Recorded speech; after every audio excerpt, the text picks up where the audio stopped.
ஒரு அரசனும் அமைச்சரும் ஒரு நாள் ரொம்ப சாவகாசமாக பேசிக்கிட்டு இருந்தாங்களாம். அரசன் அமைச்சரை பார்த்து ஒரு கேள்வி கேட்டிருக்கார். ஏங்க அமைச்சரே, ஆசை இல்லாத ஒரு மனுஷனால் இருக்க முடியுமா அப்படின்னு. ஏன் முடியாது, துறவி அப்படிங்கிறவங்கெல்லாம் அப்படிப்பட்டவங்க தானே அப்படின்னாராம் அமைச்சர். அவங்கெல்லாம் உண்மையிலேயே ஆசையை விட்டவங்க தானா அப்படின்னு கேட்டாராம் ராஜா. அப்படி தான் இருக்கணும் அப்படின்னாராம் அமைச்சர். அப்படின்னா ஆசையே இல்லாத ஒரு உண்மையான துறவியை நான் பார்க்கணுமேன்னார். அது என்ன பிரமாதம், அதுக்கு நான் ஏற்பாடு பண்ணுறேன் அப்படின்னு விட்டார் இவர். சொல்லிவிட்டு உடனே புறப்பட்டு போனார். அங்கங்கே தேடினார். அப்புறம் தான் அவருக்கு புரிஞ்சுது உண்மை துறவியை கண்டுபிடிக்கிறது எவ்வளவு கஷ்டமான காரியம்னு. இருந்தாலும் ராஜா கிட்ட சொல்லியாச்சே உண்மை துறவியை காட்டுறேன்னு. இப்போ என்ன பண்ணுறது? ராஜா கிட்ட சொன்னபடி நடக்கலைன்னா அவருக்கு கோபம் வந்துடும். அமைச்சர் ஒரு யோசனை பண்ணார். அவருக்கு ஒரு வழி தெரிஞ்சுது. அதுதான் சரின்னு முடிவு பண்ணார். அதாவது அந்த ஊரில் அவருக்கு தெரிஞ்ச நாடக நடிகர் ஒருத்தர் இருக்கிறார், நல்லா நடிப்பார். அவரை போய் பார்த்தார். இதை பாருப்பா, எனக்காக நீ ஒரு காரியம் செய்யணும்னார். என்னன்னு கேட்டார் அவர். நீ ஒரு துறவி மாதிரி கொஞ்சம் நேரத்துக்கு நடிக்கணும். ராஜா உன்னை பார்த்துட்டு போகிற வரைக்கும் நடி, அது போதும். அதுக்காக உனக்கு 10,000 ரூபா தரேன் அப்படின்னார். அவர் எந்த காலத்தில் இவ்வளவு பணத்தை மொத்தமாக பார்த்துருக்கார். அதனால் உடனே சரின்னு ஒத்துக்கிட்டார். அமைச்சர் அரண்மனைக்கு திரும்பி வந்தார். என்ன அமைச்சரே, இன்னுமா ஒரு உண்மையான துறவி கிடைக்கலன்னார். உண்மையான துறவி ஒருத்தரை இப்போ தான் கொஞ்சம் நேரத்துக்கு முன்னாடி பார்த்து பேசிவிட்டு வர்றேன். அவர் நம்ம ஊருக்கு வெளியில் குளத்தங்கரையில் உள்ள ஒரு ஆலமரத்துக்கு அடியில் உட்காந்துருக்கிறார் அப்படின்னார் இவர். அப்படின்னா உடனே புறப்படுங்க அப்படின்னார் ராஜா. பரிவாரங்களோடு புறப்பட்டார். அங்கே அந்த மரத்தடியில் அந்த ஆள் வேஷம் போட்டுக்கிட்டு துறவி மாதிரி உட்காந்துருக்கிறான். ராஜா நேராக போனார். அந்த துறவி காலில் பொத்துன்னு விழுந்து வணங்கினார். உடனே ராணி அவர் காலில் விழுந்தாங்க. அடுத்தபடியாக அமைச்சர் விழுந்தார். அவருக்கு தெரியும் இது நம்ம ஆள் தான்னு. இருந்தாலும் என்ன பண்ணுறது, நேரம். அப்புறம் பரிவாரங்கள்லாம் துறவி காலில் விழுந்து ஆசீர்வாதம் வாங்கிட்டாங்க. ராஜா அப்புறமா தங்கத்தட்டில் பொன்னையும் பொருளையும் வச்சு அந்த துறவிக்கிட்ட ரொம்ப பணிவாக நீட்டுறார். தாங்கள் தயவு பண்ணி இதை ஏற்றுக்கணும் அப்படின்னு வேண்டிக்கிட்டார். அந்த துறவி பற்றில்லாமல் அதை பார்த்தார். எல்லாத்தையும் திறந்துவிட்ட எனக்கு இதெல்லாம் எதுக்காக அப்படின்னு சொல்லி அதை மறுத்துட்டாராம். ஆஹா, உண்மையான துறவியை பார்த்துட்டோம் அப்படிங்கிற ஆனந்தம் அரசருக்கு. ரொம்ப நிம்மதியாக திருப்தியாக திரும்பி வந்தார் அரண்மனைக்கு. அதுக்கப்புறம் அமைச்சர் யாருக்கும் தெரியாமல் அந்த துறவிகிட்ட ஓடினார். சொன்ன பிரகாரம் பணத்தை நீட்டினார். இந்தாப்பா, நான் உங்ககிட்ட சொன்னபடி 10,000 ரூபா பணம் எடுத்துக்கோ அப்படின்னார். அந்த ஆள் ராஜா கிட்ட சொன்னது மாதிரியே எல்லாத்தையும் திறந்துவிட்ட எனக்கு இதெல்லாம் எதுக்காக வேணாம் அப்படின்னு விட்டாராம். நடித்த வரைக்கும் போதும்ப்பா, இனிமேல் இந்த நாடக வசனம்லாம் வேணாம், வேஷத்தை கலைச்சிரு, பணத்தை வாங்கிக்கோன்னார். இல்லைங்க, இது வேஷம் இல்லை, இது வசனமும் இல்லை, இது உண்மை. கொஞ்ச நேரம் துறவி மாதிரி நடித்ததுக்கே இந்த தேசத்து ராஜா ராணி அமைச்சர் பரிவாரங்கள் எல்லாம் என் காலில் விழுந்து வணங்குறாங்க. அப்படின்னா உண்மையான துறவியாக இருக்கிறது எவ்வளவு பெருமையான விஷயம். நான் உண்மையான துறவியாக ஆக போகிறேன், அப்படி முடிவும் பண்ணிட்டேன் அப்படின்னார் அந்த நடிகர்.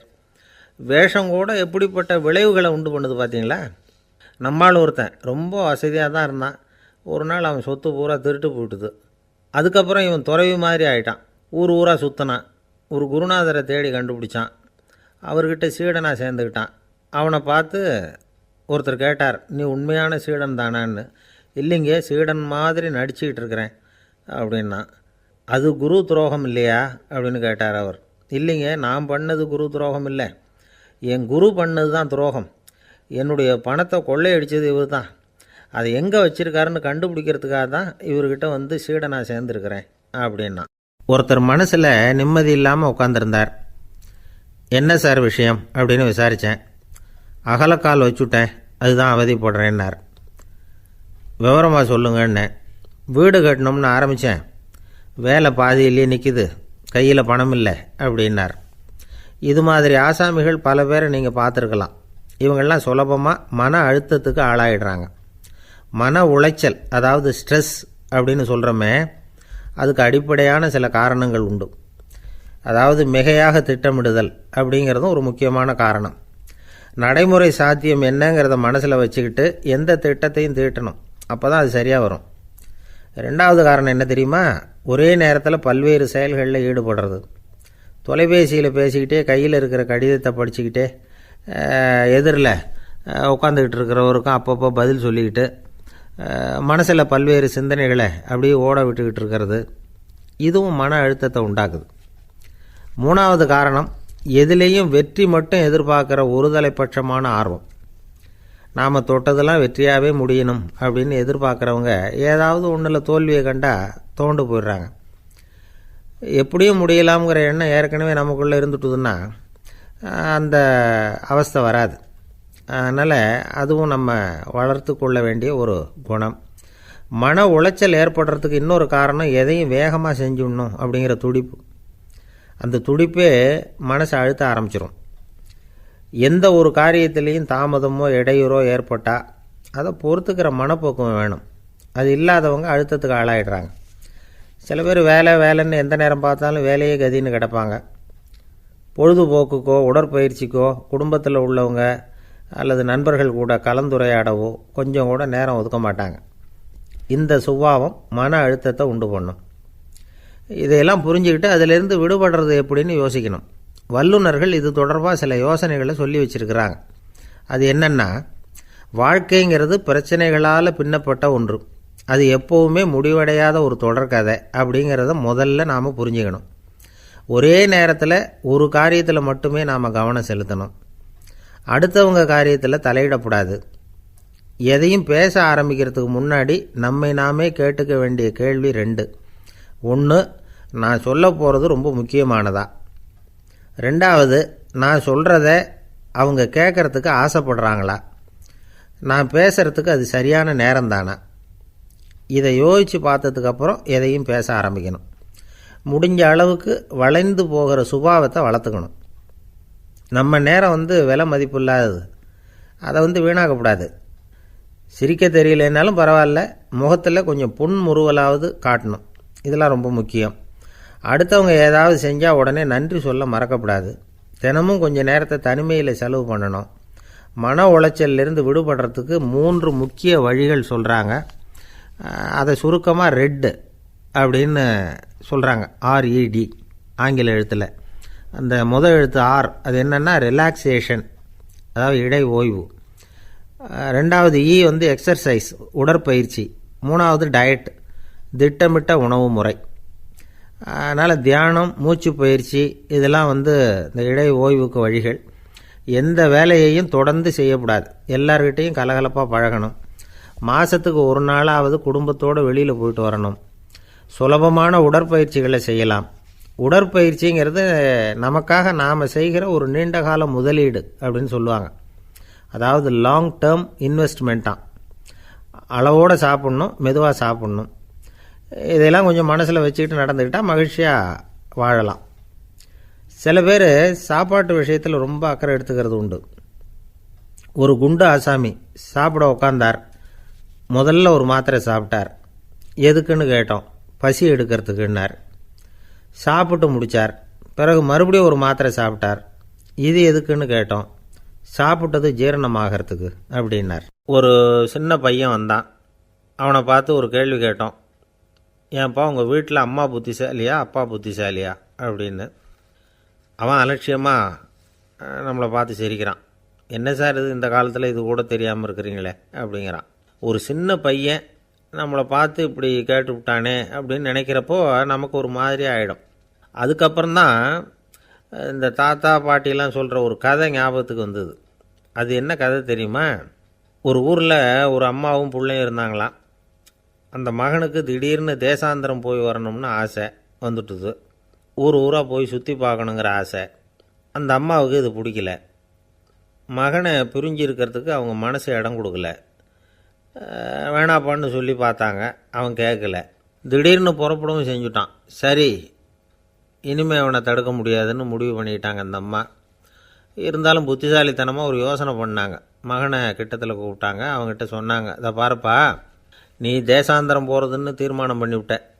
அதை நான் தடுக்கலை, போயிட்டு வந்துடும். ஆனால் போகிறதுக்கு முன்னாடி எனக்கு ஒரு வாக்குறுதி கொடுத்துட்டு போ அப்படின்னாங்க. போகிறப்போ ராத்திரியாக இருந்தாலும் பகலாக இருந்தாலும் சரி, புளிய மரத்து நிழலில் தான் தங்கணும். திரும்பி வர்றப்போ இரவும் பகலும் நீ வேப்ப மரத்து நிழல்லே தங்கணும் அப்படின்னாங்க. சரி, அப்படியே செய்கிறேன்னு சொல்லி வாக்குறுதி கொடுத்தான் பையன். புறப்பட்டு போனான். போகிற வழியில் புளிய மரத்து நிழல்லே தங்கினான், தூங்கினான்.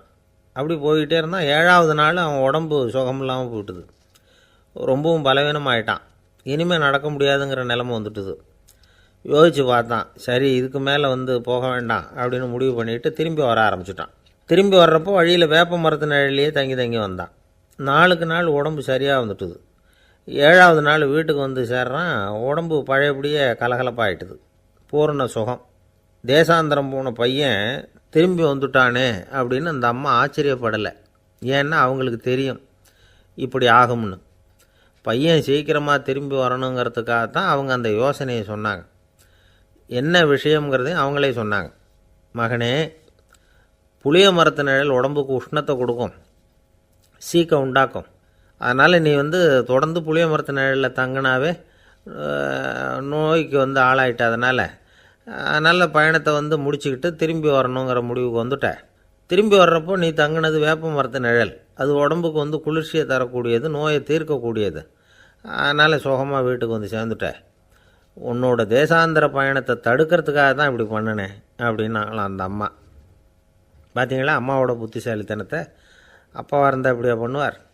ஒரு அப்பா பையன்கிட்ட 10 ரூபா கொடுத்து இதை எடுத்துக்கிட்டு அடுத்த ஊருக்கு போய் அங்கே இருக்கிற மாமா கிட்ட இதை கொடுத்துட்டு வாடா, வழியில் எங்கேயாவது மரத்தடியில் படுத்து தூங்கி விடாதே அப்படின்னு எச்சரிக்கை பண்ணி அனுப்புனாராம். பையனுக்கு எச்சரிக்கையாக வாழறது எப்படிங்கிறத கற்றுக் கொடுக்கறதுக்காக இப்படி பண்ணார். அவன் பணத்தை வாங்கிட்டு போனான். அப்பா சொன்னதை மறந்துட்டு ஒரு மரத்தடியில் படுத்து தூங்கிட்டான்.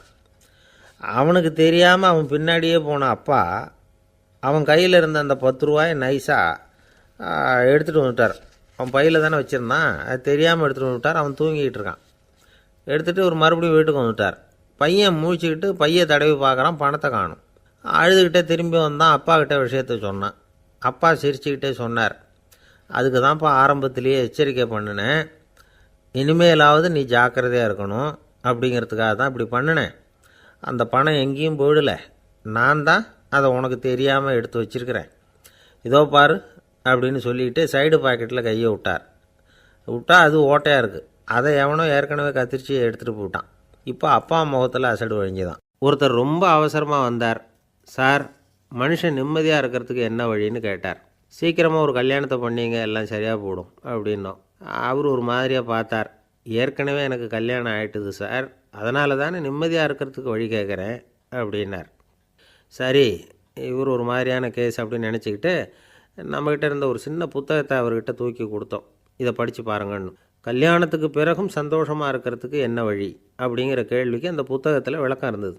கணவன் மனைவிக்குள்ளே சிக்கல் வராமல் இருக்கிறதுக்கு அதில் சில வழிகளை சொல்லி கொடுத்துருக்குறாங்க. அதெல்லாம் என்னென்ன அப்படிங்கிறத இப்போ பார்க்கலாமா? குடும்பம்னு இருந்தால் கோபம் வரதான் செய்யும். அது வந்துட்டு போட்டும் பரவாயில்ல. ஆனால் அந்த கோபம் ஒரே நேரத்தில் 2 பேருக்கும் வந்துடாமல் பார்த்துக்கணும். ஒரு சமயத்தில் யாராவது ஒருத்தர் தான் கோபப்படணும், அடுத்தவங்க அமைதியாக இருக்கணும். அதுக்கப்புறம் இவர் அமைதியான உடனே அவங்க ஆரம்பிச்சிக்கலாம். கோபமாக ஏதாவது சொன்னால் உடனே கோபமாக பதில் சொல்லக்கூடாது. கொஞ்சம் பொறுத்து கோபம் தீர்ந்த உடனே அந்த பதிலை சொல்லலாம். அப்போ பதில் கோபமாக இருந்தால் கூட அது அவ்வளோ பெருசாக தெரியாது. அற்ப விஷயத்துக்கெல்லாம் காய்ச்சி மூச்சுன்னு கத்திக்கிட்டு இருக்கக்கூடாது. உங்கள் 2 பேருக்குள்ளே ஒரு தர்க்கம் ஆரம்பமாயிட்டுதுன்னு வச்சுக்கோங்க. கடுமையாக 2 பேரும் விவாதம் பண்ணுறீங்க. உங்களில் ஒருத்தர் இதில் ஜெயிக்கணும்னா அது நீங்களாக இருக்க வேணாம், அடுத்தவங்க ஜெயிக்கிறதுக்கு நீங்கள் துணையாக இருங்களேன். அப்படின்னா நீங்கள் கொஞ்சம் விட்டு கொடுக்கணும், அவ்வளவுதான். ஏதாவது குத்தம் சொல்லணுமா, செஞ்ச தப்பை சுட்டி காட்டணுமா, விமர்சனம் பண்ணணுமா, பண்ணுங்க, வேணான்னு சொல்லலை. ஆனால் சொன்னதை அப்படி சொல்கிறத கொஞ்சம் அன்பாக இதமாக சொல்லுங்கள். எப்போ நடந்த தவறுகளையெல்லாம் இப்போ போய் மறுபடியும் ஞாபகப்படுத்திகிட்டு இருக்க வேண்டாம். நான் அப்போவே சொன்னேன் இந்த புடவை வேணாம்னு, நீங்கள் தான் கேட்கல, இப்போ பாருங்கள் கிழிஞ்சு போச்சு இப்படின்னு கத்துனாங்க ஒரு அம்மா. எப்போ சொன்னீங்கன்னு கேட்டால் ஒரு 10 வருஷத்துக்கு முன்னாடி தீபாவளி சமயத்தில் அப்படிங்கிறாங்க. அது என்ன இன்னும் அப்படியே புதுசாகவே இருக்கும்? உங்களுக்கு அவர் தான் பெருசு, அவருக்கு நீங்கள் தான் பெருசு. அதை விட இந்த உலகத்தில் வேறு எதுவும் முக்கியம் இல்லைன்னு நினைக்கணும். நீ தான் என்னுடைய உலகம்னு எத்தனை தடவை சொல்லியிருப்பீங்க? அதெல்லாம் வெறும் வசனமாக போயிடக்கூடாது. ஏதாவது ஒரு பிரச்சனையை பற்றி கடுமையாக விவாதம் பண்ணிக்கிட்டு இருக்கீங்க, அதை அப்படியே பாதியில் விட்டுட்டு படுக்கைக்கு போயிடக்கூடாது. சொச்சத்தை நாளைக்கு பேசிக்கலாம்னு. அப்படி போனால் தூக்கம் வராது. பிரச்சனையை ஒரு முடிவு பண்ணிக்கிட்டு அதுக்கப்புறமா தூங்க போகணும். ஒரு நாளில் ஒரு தடவையாவது உங்கள் ஜோடியை பாராட்டி நல்ல விதமாக கனிவாக ஒரு வார்த்தை சொல்லணும் அப்படின்னு தீர்மானம் பண்ணிங்க. ஏதாவது தப்பு பண்ணிவிட்டீங்கன்னா பரவாயில்ல, அதை ஒத்துக்கிறதுக்கும் மன்னிப்பு கேட்குறதுக்கும் தயாராக இருக்கணும். அது ஒன்றும் கேவலம் கிடையாது. வீட்டுக்குள்ளே தானே கேட்க போகிறீங்க, வெளியில் யாருக்கு தெரிய போகுதோ? எப்படியோ உங்களுக்குள்ளே ஒரு சமரசம் ஆனால் சரி தான். ஒரு தகராறுன்னு எடுத்துக்கிட்டால் குறைஞ்சபட்சம் அதுக்கு 2 பேர் தேவை. தனியாகவே உட்காந்துக்கிட்டு நான் இப்போ தகராறு பண்ணிகிட்ருக்கிறேன் அப்படின்னு யாரும் சொல்ல முடியாது. 2 பேர் தகராறு பண்ணுறாங்கன்னா பொதுவாக அந்த 2 பேரில் யார் அதிகமாக பேசுகிறாங்களோ அவங்க பேரில் தான் தப்பு இருக்கும். அதை மனசில் வச்சுக்கணும். இதெல்லாம் தான் அந்த புத்தகத்தில் போட்டிருக்கிற வழிமுறைகள். இவ்வளவும் சரியாக வரலைன்னா அப்புறமா சொல்லுங்கள், வேறு புத்தகம் ஏதாவது இருக்கான்னு தேடுவோம். ஒரு கணவன் தன்னுடைய மனைவியை அழைச்சிட்டு ஒரு மனோதத்துவ டாக்டர்கிட்ட வந்தாராம். டாக்டர், எங்களுக்கு கல்யாணம் ஆகி 30 வருஷ காலமாக நாங்கள் ஒரு விஷயத்தில் கூட ஒத்து போனதில்லை அப்படின்னு ஆரம்பித்தார். உடனே அந்த அம்மா குறுக்கிட்டு, அது 30 வருஷம் இல்லை 32 வருஷம் அப்படின்னாங்களாம். இந்த உலகத்தில் எல்லாருக்கும் மகிழ்ச்சி தரக்கூடிய ஒரு பொருள் எது? இது ஒரு முக்கியமான கேள்வி. இந்த கேள்விக்கு பொருத்தமான ஒரு பதிலை உங்களால் சொல்ல முடியுமா? அதாவது கொஞ்சம் யோசித்து பார்த்தா பணம்னு சொல்லலாமா? இப்போ கையில் காசு இல்லாதவங்ககிட்ட ஒரு 10 ரூபாயை கொடுத்தா அது அவனுக்கு சந்தோஷத்தை கொடுக்கும். ஏற்கனவே வருமான வரி பிரச்சனையில் சிக்கி இருக்கிறவர்கிட்ட இன்னும் கொஞ்சம் பணம் இந்தாங்கன்னு சொல்லி கொடுத்தோம்னா அது அவருக்கு சங்கடத்தை தான் கொடுக்கும். அதனால் அந்த கேள்விக்கு பணங்கிறது பொருத்தமான பதிலாக இருக்க முடியாது. கேள்வி என்னென்னா, இந்த உலகத்தில் எல்லாருக்கும் மகிழ்ச்சி தரக்கூடிய ஒரு பொருள் எது? சரி, இனிப்புன்னு சொல்லலாமா? ஏன்னா எல்லாருக்கும் இனிக்க தானே செய்யும். அதுலேயும் ஒரு சிக்கல் இருக்குது. சர்க்கரை வியாதிக்காரங்களுக்கு அது என்ன சந்தோஷத்தையாக கொடுக்கும்? ஆக எல்லாருக்கும் வேறுபாடு எதுவும் இல்லாமல் மகிழ்ச்சியை கொடுக்கக்கூடியது வேறு ஏதோ ஒன்று இருக்குது. அது என்னன்னு கண்டுபிடிக்கணும். அதுதான் இன்றைக்கி தகவல். இப்போ அதை கண்டுபிடிக்கணும்னா இந்த கதையை கேட்கணும். அது என்ன கதைன்னா, ஒரு ஊரில் ஒரு ராஜா இருந்தார். அவருக்கும் இதே சந்தேகம் வந்துட்டுது. அதாவது எல்லாருக்கும் இன்பம் தரக்கூடிய பொருள் எது அப்படின்னு. இதுக்கு பதில் தெரிஞ்சுக்கிறதுக்கு ஆசைப்பட்டார். சரி, அதுக்கு என்ன செய்யலாம்னு யோசனை பண்ணார். நாட்டு மக்களுக்கு பகிரங்கமாக ஒரு அறிவிப்பு கொடுத்தார். நம்ம நாட்டு மக்கள் இன்பம் தரக்கூடிய பொருள் எதுன்னு நினைக்கிறாங்களோ அதை கொண்டுக்கிட்டு வந்து அரண்மனையில் உள்ள கண்காட்சி மண்டபத்தில் வைக்கலாம். அப்படி அவங்க வைக்கிற பொருள்களில் எது எல்லாருக்கும் இன்பம் தரக்கூடியதாக இருக்குமோ அதை வச்சவருக்கு 1000 பொற்காசுகள் பரிசு அப்படின்னு அறிவிப்பு கொடுத்துட்டார். ஜனங்கள் இந்த அறிவிப்பை கேட்டாங்க. அதுக்கப்புறம் சும்மா இருப்பாங்களா? 1000 பொற்காசுன்னா சும்மாவா? அவங்கவுங்க கையில் என்னென்ன கிடைச்சதோ அதையெல்லாம் கொண்டாந்து அரண்மனை காட்சி மண்டபத்தில் வச்சுட்டாங்க. அதுக்கப்புறமா ராஜா அங்கே வந்தார். ஒவ்வொன்றா பார்த்துக்கிட்டே வந்தார். முதல்ல ஒரு குயில் இருந்தது, இனிமையாக பாடக்கூடிய குயில். இந்த குயிலோட இன்னிசை எல்லாருக்கும் இன்பம் தரக்கூடியது தான். இருந்தாலும் காது கேட்காதவங்களுக்கு இந்த இசை எப்படி இன்பம் தர முடியும்? அதனால் இது சரியில்லைன்னு விட்டார். அடுத்தபடியாக போனார். அங்கே என்ன வச்சுருக்குறாங்கன்னு பார்த்தா ஒரு அழகான மயில் அங்கே தோகை விரித்து ஆடிக்கிட்டு இருக்குது. இந்த மயிலோட ஆட்டம் மனசுக்கு இன்பம் தரக்கூடியது தான். இருந்தாலும் பார்வை இல்லாதவங்க இந்த ஆட்டத்தை பார்த்து ரசிக்க முடியுமா? முடியாது. அதனால் இதுவும் சரியில்லை அப்படின்னு சொல்லிவிட்டார். அதுக்கு அடுத்தபடியாக போனார். பல வகையான இனிப்பு பண்டங்களை வச்சுருந்தாங்க. பார்த்தார், வயசானவங்களுக்கும் நோயாளிகளுக்கும் இது இன்பம் தராது, துன்பம்தான் கொடுக்கும் அப்படின்னார். இப்படி ஒவ்வொன்றா பார்த்துக்கிட்டே போகிறார். அழகான மலர்கள், கனிகள், ஓவியங்கள் எதுவுமே பொருத்தமாக தெரியல. சகல பேருக்கும் இன்பம் தரக்கூடிய வகையில் எதுவும் இல்லை. கடைசியாக வந்தார். அங்கே ஒரு களிமண் பொம்மை இருந்தது. அது என்ன பொம்மை தெரியுமா? பசியால் வாடி இருக்கிற ஒருத்தருக்கு ஒரு அம்மா இனிமையாக பேசிக்கிட்டு சோறு போடுறது மாதிரி அந்த பொம்மையை செஞ்சுருந்தாங்க. அதுக்கு கீழே அன்பு அப்படின்னு எழுதியிருந்துதான். ராஜா பளிச்சுன்னு ஒரு முடிவுக்கு வந்தார். அந்த பொம்மையை செஞ்ச சிற்பியை வரவழைச்சார், பரிசு கொடுத்தார். அன்பு ஒன்று தான் எல்லாருக்கும் இன்பம் அளிக்கக்கூடிய பொருள். காது கேட்காதவங்களும் அதை கேட்க முடியும், பார்வை இல்லாதவங்களும் அதை பார்க்க முடியும், குழந்தைகளும் அதை உணர முடியும் அப்படின்னு அதுக்கு விளக்கம் கொடுத்தார் அந்த மன்னர். இந்த உலகத்தில் எல்லாருக்கும் மகிழ்ச்சி தரக்கூடிய ஒரு பொருள் அன்பு தான். அதை புரிஞ்சுக்கிட்டு தான் சில கணவன்மார்கள் மனைவி பேரில் ரொம்ப அன்பை காட்டிக்கிறது வழக்கம். ஒரு வீட்டு வாசப்படி பக்கமாக மழைக்கு ஒதுங்கினார் ஒருத்தர். மழை தூரிக்கிட்டு இருந்தது, இருட்டு நேரம். அந்த வீட்டில் இருந்தவர், இன்றைக்கி ராத்திரி வேணும்னா இங்கேயே தங்கிட்டு காலையில் போங்க அப்படின்னார். உடனே இவர் சொன்னார், ரொம்ப நன்றிங்க, ஒரு 10 நிமிஷத்தில் இதை வந்துவிடுறேன் அப்படின்னு சொல்லிவிட்டு எங்கேயோ ஓடினார். 10 நிமிஷம் கழித்து திரும்பி வந்தார். ஆமாம், எங்கே போயிட்டு வந்தீங்கன்னு கேட்டார் வீட்டில் இருந்தவர். நேராக எங்கள் வீட்டுக்கு போய் மனைவிக்கிட்ட இன்றைக்கி ராத்திரி இங்கேயே தங்கிக்கிறேன்னு சொல்லிவிட்டு வந்துவிட்டேன் அப்படின்னார் அவர். அன்பில் இது ஒரு ரகம். என்ன சார், உங்கள் பையன் என்ன செஞ்சுக்கிட்டு இருக்கிறான் இப்போது அப்படின்னு கேட்டார் ஒருத்தர். அடிக்கடி கண்ணாடி முன்னாடி நின்று அழகு பார்த்துக்கிட்டு இருக்கிறான் சார் அப்படின்னார் அப்பா. இளம் பருவம் இப்படி தான் இருக்கும், அதையெல்லாம் சாதாரணமாக நினச்சிடாதீங்க அப்படின்னாரு அவர். என்ன சார் சொல்கிறீங்க, கண்ணாடி முன்னாடி நின்றுக்கிட்டு நேரத்தை வீணாக்கிக்கிட்டு இருக்கான், அதை ஒரு பெரிய விஷயமாக நான் நினைக்கணுமா அப்படின்னாரு இவர். இளம் பருவத்தில் இளைஞர்களுக்கும் சின்ன பொண்ணுங்களுக்கும் அடிக்கடி கண்ணாடியில் பார்க்கணும்னு தோணும். அது வெறுமனே அழகு பார்க்குறது மட்டும் இல்லை, அவங்க தங்களையே தேடி கண்டுபிடிக்கிற ஒரு முயற்சி அது. இது ஒரு மனோதத்துவ விளைவு. இது வரைக்கும் சின்ன பிள்ளையாக இருந்துட்டோம், இனிமேல் நாமளும் மற்றவங்க மாதிரி மனிதர்கள் தான் அப்படிங்கிற உணர்வு அவங்களுக்கு வருது. தங்களோட முகம் எப்படி இருக்குது, அழகு எப்படி இருக்குது, உடம்பு நேரம் எப்படி இருக்குது, முடி எப்படி இருக்குது அப்படிங்கிறதையெல்லாம் கண்டுபிடிக்கிறாங்க. அதுக்கப்புறம் இன்னொரு ஆணோ பொண்ணோ தன்னை கவனிக்கணும் அப்படின்னு நினைக்கிறாங்க. இதெல்லாம் மனோதத்துவ உண்மைகள், இதெல்லாம் இயற்கை. இதை பார்த்துட்டு பெற்றவங்க பிள்ளைங்க கெட்டு போட்டாங்க அப்படின்னு நினைக்கக்கூடாது, அவங்கள திட்டிகிட்டே இருக்கக்கூடாது. இன்றைக்கி பல குடும்பங்களில் இதுதான் நடந்துக்கிட்டு இருக்குது. மனுஷ வாழ்க்கையிலேயே இப்படியும் இல்லாத அப்படியும் இல்லாத ஒரு பருவம் இளம் பருவம். 13லேருந்து 19 வயசுக்கு உட்பட்ட ஆண்கள் பெண்கள் இந்த வகையை சேர்ந்தவங்க, டீனேஜ் குரூப். இவங்களை சின்னவங்கன்னு நினச்சிட முடியாது, பெரியவங்கன்னு நினச்சிட முடியாது. இவங்க ரொம்ப சென்சிட்டிவ். சமூகம் நினச்சா இவங்களை நல்லவங்களாகவும் ஆக்கலாம், கெட்டவங்களாகவும் ஆக்கலாம். கொஞ்சம் அக்கறை எடுத்துக்கிட்டால் பெரிய பெரிய மேதைகளையும் விஞ்ஞானிகளையும் உருவாக்கலாம். ஆனால் நடக்கிறது என்ன தெரியுமா, அநேகமாக இவங்களை யாருமே சரியாக புரிஞ்சுக்கிறது இல்லை, இவங்களை சரியாக நடத்துறதும் இல்லை. இது வரைக்கும் நாம் சொல்கிறத கேட்டுக்கிட்டு இருந்தான், இப்போல்லாம் அவன் இஷ்டத்துக்கு நடக்க ஆரம்பிச்சிட்டான் அப்படின்னு வருத்தப்படுற பெற்றோர்கள் அதிகம். இது வருத்தப்படுற விஷயம் இல்லை, சந்தோஷப்பட வேண்டிய விஷயம். உங்கள் புள்ள சொந்தமாக யோசிக்க ஆரம்பிக்கிறதும் நடந்துக்க ஆரம்பிக்கிறதும் ஒரு தப்பான விஷயமா? அவன் கடைசி வரைக்கும் உங்கள் பேச்சையே கேட்டுக்கிட்டு இருக்கணுங்கிறது என்ன நியாயம்? இன்றைக்கி இளைஞர்களை பெரியவங்க தப்பாக புரிஞ்சுக்கிட்டு தவறாக நடத்துறதுனால தான் அவங்களுக்கு வெறுப்பு, எரிச்சல், மனக்கசப்பு எல்லாம் உண்டாகுது. பெற்றவங்க சரியாக மதிக்கிறது இல்லை அப்படிங்கிற ஒரே காரணத்தினாலேயே வீணாக போகிற பிள்ளைங்க இன்றைக்கி அதிகம். சரி, பெற்றவங்களுக்கு இன்றைக்கி என்ன தான் புத்தி சொல்ல வர்றீங்க அப்படின்னு கேட்குறீங்களா?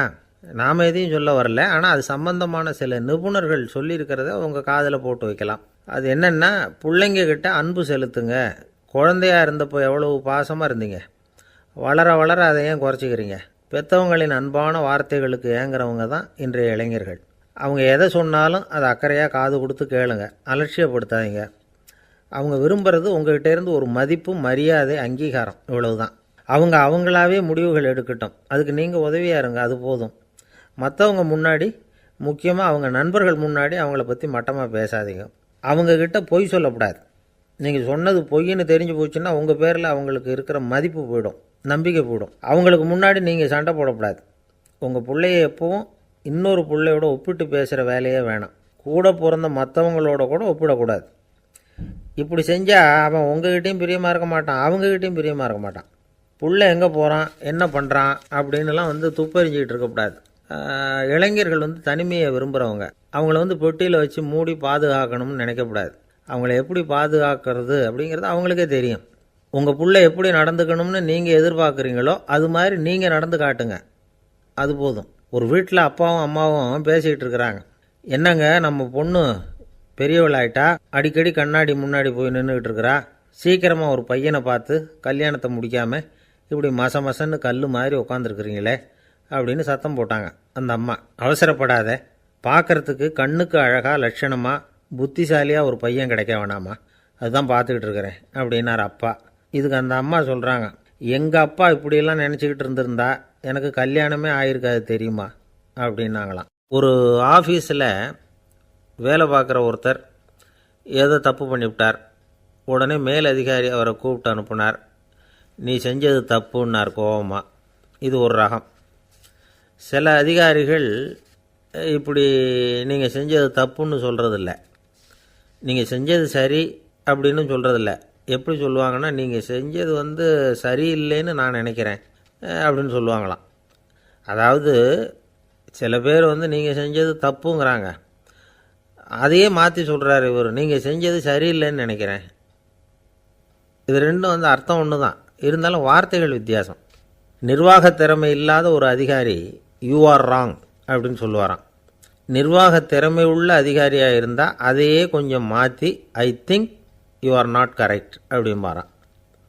இதுதான் வித்தியாசம்.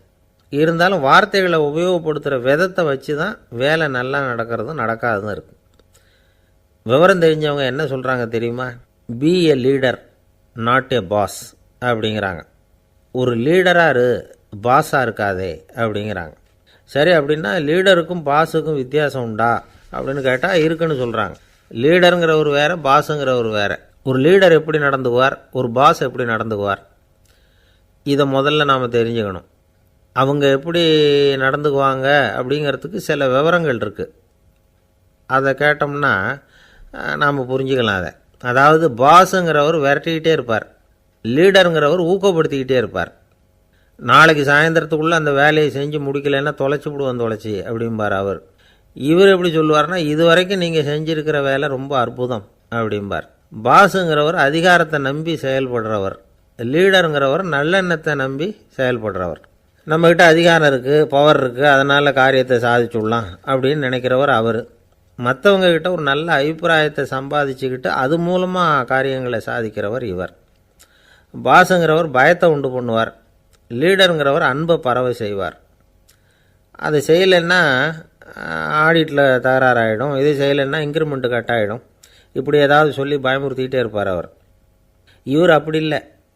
உடம்பு இப்படி இருக்குது, வீட்டில் எல்லோரும் சௌக்கியமாக இருக்கிறாங்களா, ஆஃபீஸில் எல்லாம் வசதியாக இருக்குதா, நான் ஏதாவது உதவி செய்யணுமா அப்படின்னு அன்புக்கு முக்கியத்துவம் கொடுப்பார்.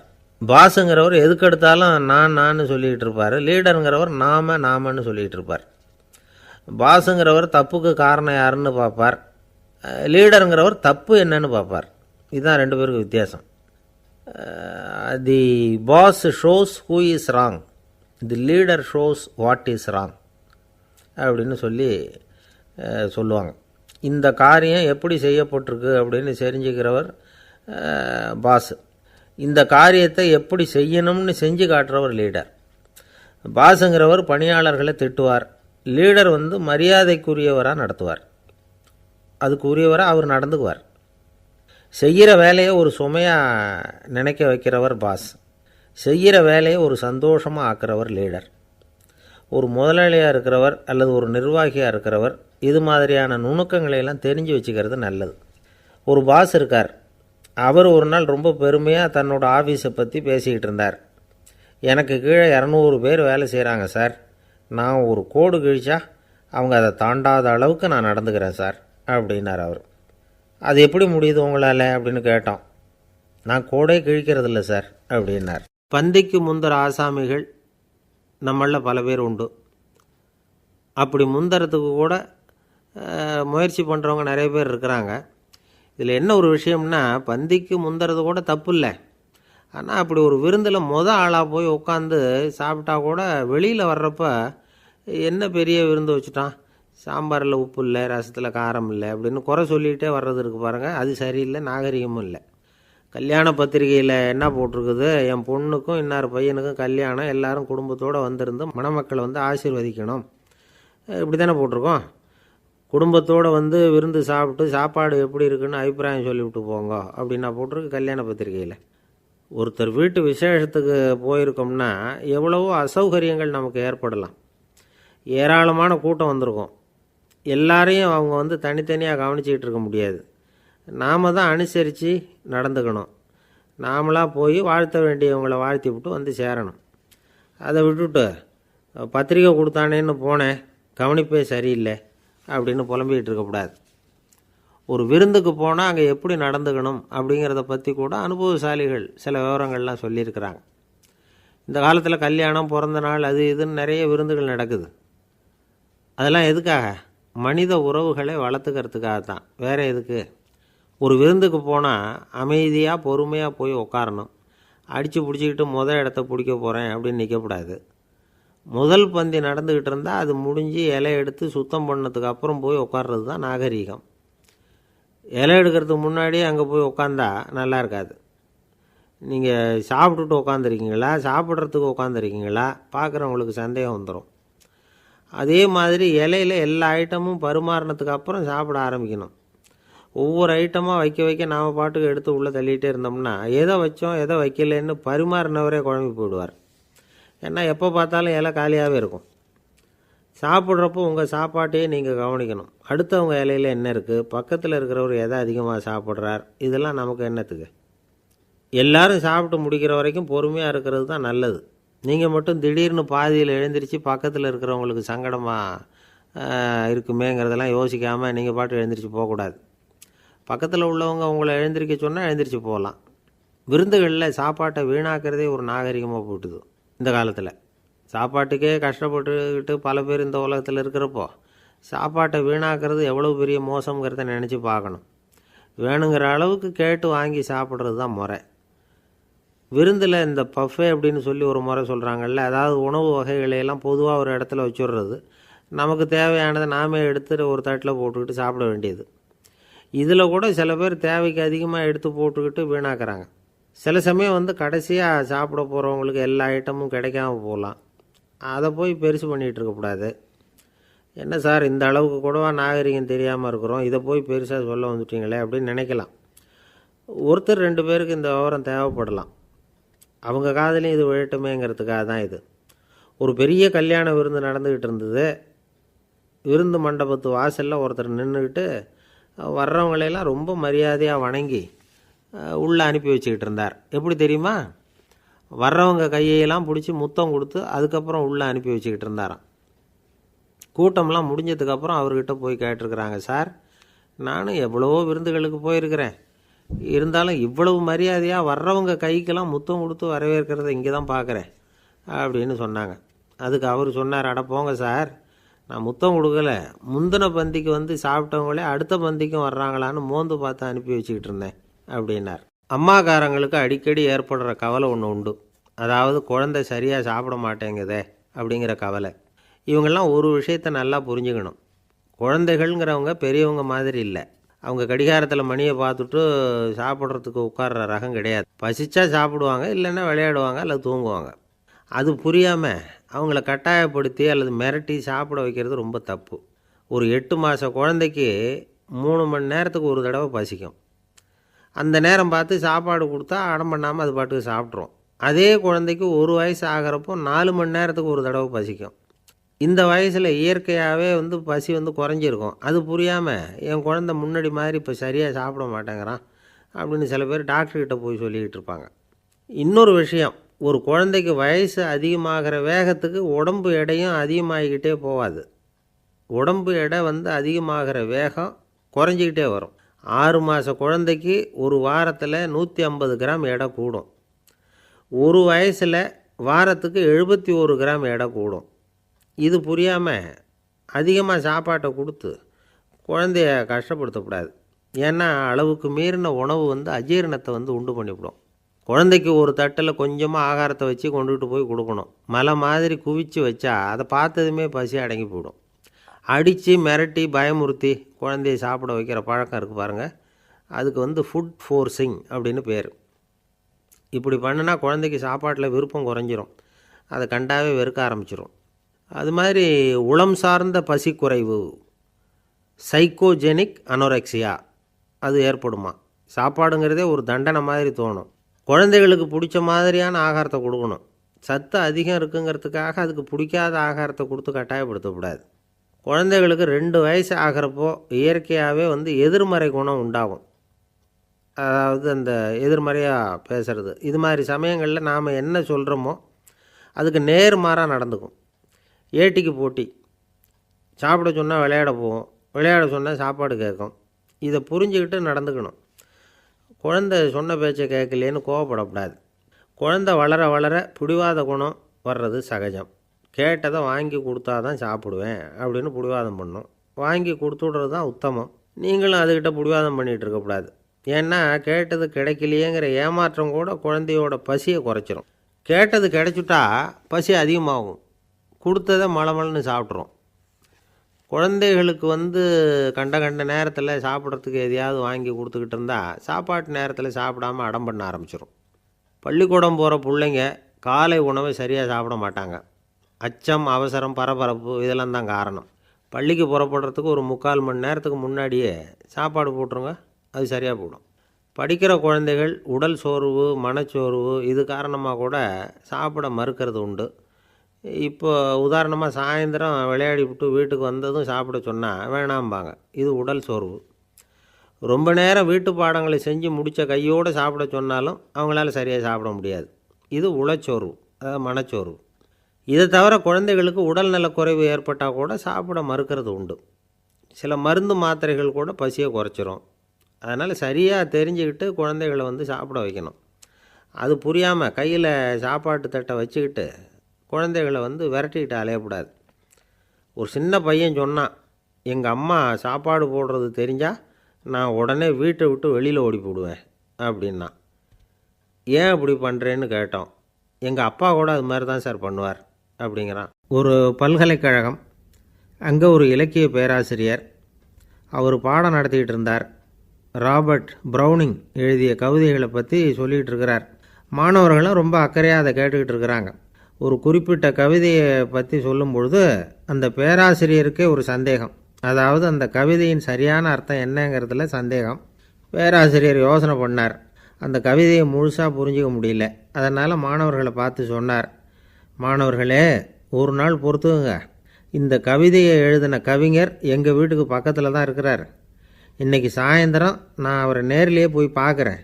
பார்த்து இதுக்கு என்னங்க அர்த்தம்னு கேட்டுட்டு வந்துவிடுறேன். அதுக்கப்புறம் உங்ககிட்ட சொல்கிறேன் அப்படின்னாராம். அன்றைக்கி சாயந்தரமே அந்த பேராசிரியர் கவிஞரை தேடிக்கிட்டு போயிட்டார். கவிஞர் அவங்க வீட்டில் அவர் பாட்டு உட்காந்துருந்தாராம்.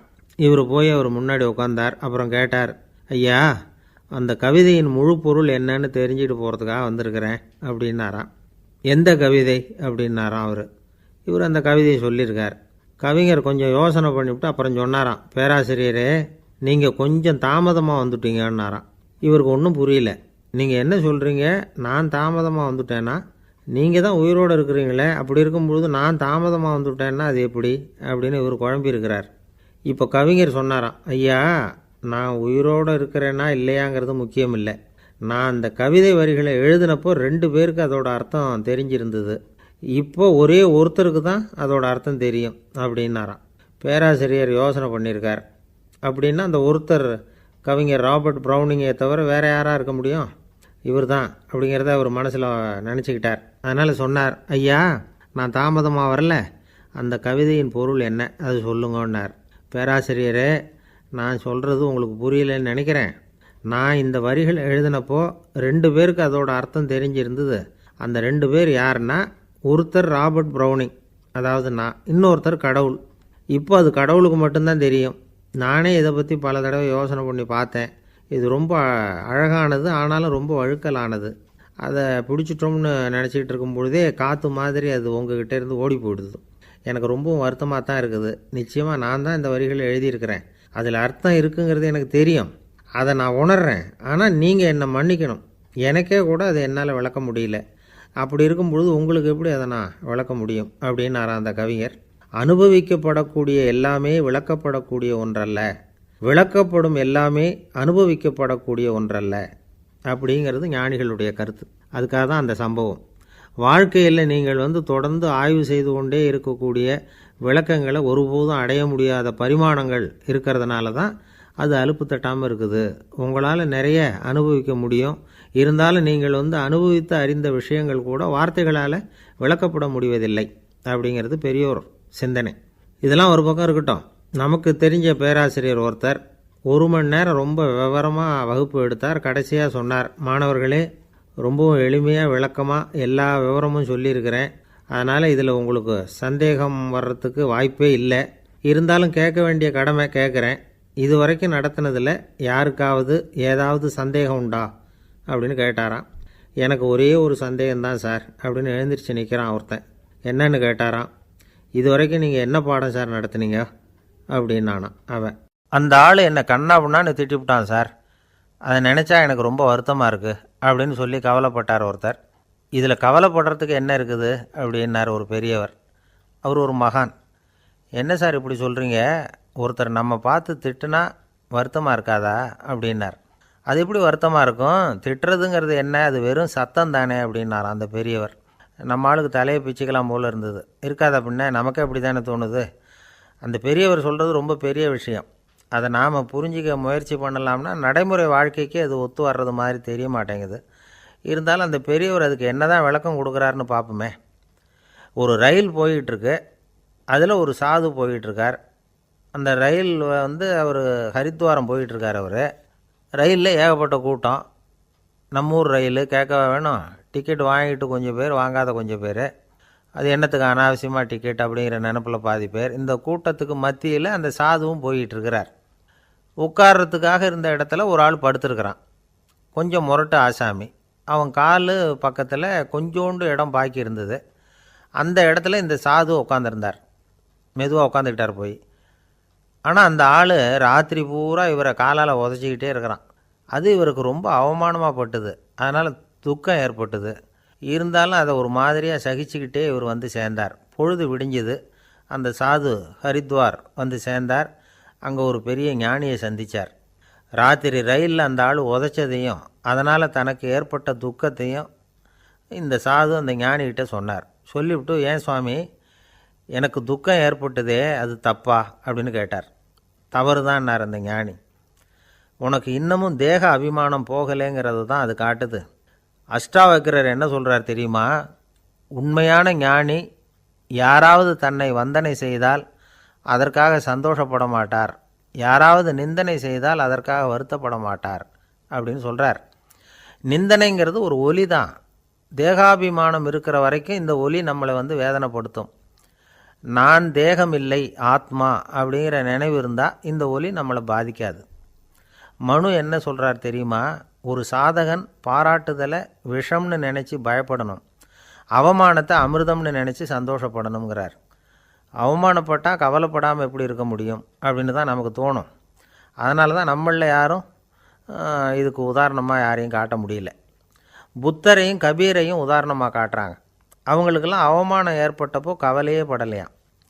புத்தரை வந்து அவமானப்படுத்தணுங்கிறதுக்காக கௌசாம்பி ராணி ஒரு இளம் பெண்ணை கொலை பண்ணி சடலத்தை புத்தர் குடிசைக்கு முன்னாடி போட சொன்னார். போட்டாங்க. புத்தர் தான் அந்த பொண்ணை கெடுத்து கொலை பண்ணிவிட்டார்னு எல்லாரும் நினச்சாங்க. ஆனால் புத்தர் இதை பற்றி கவலையே படலை.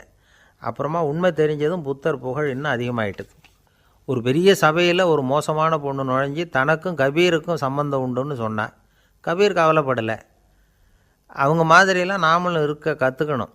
நிந்தனை, அபகீர்த்தி, அவமானம் எல்லாம் ஆண்டவன் கொடுக்குற பிரசாதம்னு நினைக்கணும் அப்படின்னு சொல்கிறார் அந்த ஞானி. இதை கேட்ட இந்த காலத்து ஆசாமி ஒருத்தர், நான் கூட அப்படி தான் சார், யாராவது அவமானப்படுத்தினா கவலைப்பட மாட்டேன். நேற்று கூட ஒருத்தர் என்ன பலார்னு அரைஞ்சுட்டார், நான் கொஞ்சம் கூட கவலைப்படலை, பேசாமல் வந்துட்டேன்னார். ஏன் அப்படி வந்துட்டீங்க அப்படின்னு. அவர் அரைஞ்சதுலேயும் ஒரு அர்த்தம் இருந்தது, அதனால தான் அப்படி வந்துட்டேன்னார். ஏன் அரைஞ்சார்னு கேட்டேன். 10 வருஷத்துக்கு முன்னாடி 15 ரூபா அவர்கிட்ட கடன் வாங்கினேன், அதை கேட்டு கேட்டு பார்த்துட்டு கடைசியாக தான் அரைஞ்சார் அப்படின்னார். ஆண்டவனுடைய பிரசாதம் இவருக்கு அடிக்கடி கிடைக்கும் போல இருக்குது. ஒரு ஆள் இருந்தான், நிறைய பணம் சம்பாதிச்சான், ஆனால் செலவு பண்ண மனசு வரல, கருமி. அவன் என்ன பண்ணான், சேர்த்த பணம் பூராவையும் ஒரு மரத்தடியில் புதைச்சி வச்சுருந்தான். வாரத்துக்கு ஒரு தடவை அந்த மரத்தடிக்கு வருவான், புதைச்ச இடத்த ஆவலோடு பார்த்துக்கிட்டு இருப்பான், அதுக்கப்புறம் போயிடுவான். அவ்வளவுதான். ஒரு நாள் ஒரு திருடன் வந்தான். இவன் புதைச்சி வச்சுருந்ததெல்லாம் எடுத்துகிட்டு போட்டான். இது தெரிஞ்சு போச்சு. அந்த கருமி புலம்ப ஆரம்பிச்சிட்டான். இவன் புலம்பலை கேட்டதும் அக்கம் பக்கத்தில் இருந்தவங்கெல்லாம் ஓடி வந்தாங்க. என்ன விஷயம்னு விசாரித்தாங்க. இவன் சொன்னான். ஒரு பெரியவர் கேட்டார், ஏன்ப்பா வாரம் வந்து இந்த இடத்த பார்க்குறதாக சொன்னியே, எப்போவாவது இதில் இருக்கிற பணத்தை எடுத்து செலவு பண்ணியிருக்கியா அப்படின்னு கேட்டார். நான் அப்பப்போ வந்து அதை பார்க்குறது தான் வழக்கம், அதை தொட்டதே இல்லைன்னு அவன். சரி, அப்படின்னா இப்போவும் நீ அதே மாதிரி வாரம் ஒரு தடவை வந்து இந்த இடத்த பார்த்துட்டு போகலாமே அப்படின்னாராம் அந்த பெரியவர். அதுவும் சரிதானே, எவ்வளவு காலமானாலும் அவன் அந்த பணத்தை எடுத்து செலவு பண்ண போகிறதில்ல. அப்படி இருக்கிறப்ப உள்ளே பணம் இருந்தாலும் ஒன்று தான், இல்லாமல் போனாலும் ஒன்று தான். இதிலேருந்து என்ன புரியுதுன்னா, ஒருத்தர்கிட்ட இருக்கிற பணத்தை கொண்டு அவர் பணக்காரரா ஏழையா அப்படின்னு முடிவு செய்கிறது சரியில்லை. அந்த செல்வத்தை அனுபவிக்கிற திறன், பயன்படுத்துகிற திறன், அதை வச்சு தான் அவர் ஏழையா பணக்காரரா அப்படிங்கிறத நிர்ணயம் பண்ணணும். அதுதான் சரி. செலவு பண்ண தெரியாதவன் சேகரம் பண்ணிகிட்டே இருக்கிறதுனால என்ன பிரயோஜனம்? தலைமுடியே இல்லாதவன் தாராளமாக சீப்புகளை வாங்கி சேகரம் பண்ணுறது மாதிரி தானே இது. சில சமயம் செலவு பண்ண நாம் தயாராக இருந்தால் கூட அந்த செல்வம் நமக்கு பயன்படுறதில்ல. அரேபியாவில் ஒரு நகை வியாபாரி விலை உயர்ந்த முத்துக்களை எல்லாம் அவர் வச்சு வியாபாரம் பண்ணிகிட்டு இருந்தார். அவர் ஒரு சமயம் ஒரு பாலைவனம் வழியாக போயிட்டுருக்கிறார் ஒட்டகத்தில். அப்போது திடீர்னு கடுமையான புயல் வீச ஆரம்பிச்சுட்டுது. திசை தவறி இவர் எங்கேயோ வந்துட்டார். கூட வந்தவங்களையும் காணலை. எங்கே போனாங்களோ தெரியல. இவர் ரொம்ப பயந்து போய் அங்கே எங்கேயுமா அலைஞ்சு திரியிறார். வழியே தெரியல. பசி கடுமையாயிட்டுது. ஒட்டகத்து முதுகில் ஒரு மூட்டை இருந்தது. அதை பிரித்து பார்த்தார். உள்ளே ஏதாவது இருக்கான்னு தேடி பார்க்குறார். அது வரைக்கும் கண்ணில் தட்டுப்படாத அபூர்வமான ஒரு பை கண்ணில் பட்டுது. ஆஹா, அதில் ஏதாவது சாப்பிட்றதுக்கு இருக்கும் அப்படின்னு நினச்சி ஆவலாக அதை பிரித்து பார்க்குறார். அந்த பையில் விலை உயர்ந்த முத்துக்கள் நிறைய இருந்துதான். அப்போ தான் அவர் நினச்சாராம், விலை உயர்ந்த முத்துக்கள் கூட சாப்பிட்றதுக்கு உணவாக முடியாது அப்படிங்கிறத புரிஞ்சுக்கிட்டாராம். எந்த நேரத்தில் எது நமக்கு தேவையோ அது நமக்கு தாராளமாக கிடைக்கணும். அப்படி அது கிடைக்கிறதுக்கு நம்மக்கிட்ட இருக்கிற செல்வம் பயன்படணும். அது நமக்கும் பயன்படலாம், நம்ம மூலமாக அடுத்தவங்களுக்கும் பயன்படலாம். அதுதான் செல்வத்தின் பயன். ஒரு மரத்தடியில் ஒருத்தன் உட்காந்து அழுதுகிட்டு இருந்தான். அந்த பக்கமாக வந்த இன்னொருத்தன் ஏப்பா அழுதுகிட்டு இருக்கிறேன்னு கேட்டான். இந்த இடத்துல தான் பூமிக்கு அடியில் பணம் இருக்குது, புதைச்ச இடம் தெரியல, அதான் அழறேன் அப்படின்னா. நல்லா ஞாபகப்படுத்தி பாரு, எந்த இடத்துல புதைச்ச அப்படின்னு கேட்டான் இவன். அது எப்படி எனக்கு தெரியும், புதைச்சி வச்சிருக்கிறவன் நான் இல்லையே, எங்கள் எதிர்த்த வீட்டுக்காரன் அப்படின்னானா இவன். அரேபிய நாடு, அங்கே ஒரு ஆட்சி தலைவர். அரேபிய நாட்டு ஆட்சி பொறுப்பை ஏற்றுக்கிட்டவர்.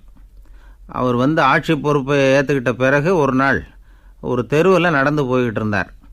அவர் தோளில் ஒரு பெரிய துணி மூட்டை, அதை சுமந்துக்கிட்டு கடத்தெருவை நோக்கி அவர் போய்கிட்டு இருக்கிறார். வழியில் அவரை சந்தித்தார் உமர். அவர் கேட்டார், கலீஃபா அவர்களே, எங்கே புறப்பட்டுட்டீங்க அப்படின்னு கேட்டார். கலீஃபான்னா ஆட்சி தலைவர்னு அர்த்தம். இதுக்கு அவர் சொன்னார், நான் துணி வணிகம் செய்கிறவன், அதனால் துணி வியாபாரம் செய்கிறதுக்காக போயிட்டுருக்கிறேன்னார். நீங்கள் இப்போ இந்த நாட்டுக்கு ஆட்சி தலைவர், ஆட்சி பொறுப்பில் இருக்கிறீங்க, நீங்கள் வியாபாரம் செய்ய போட்டால் அரசு பணிகளை செய்கிறது யார் அப்படின்னு கேட்டார் அவர். நான் அரசு பணிகளை மட்டுமே செஞ்சுக்கிட்டு இருந்தா என் குடும்பத்தை காப்பாற்றுறது யார் அப்படின்னு கேட்டார் அவர். இப்படி கேட்டவர் யார் தெரியுமா? அவர் தான் அபூபக்கர், இறை தூதர் முகமது அவர்களுக்கு பிறகு கலீஃபாவாக தேர்ந்தெடுக்கப்பட்டவர். அப்போலாம் ஆட்சி தலைவர்களுக்கு சம்பளம்னு எதுவும் கிடையாது.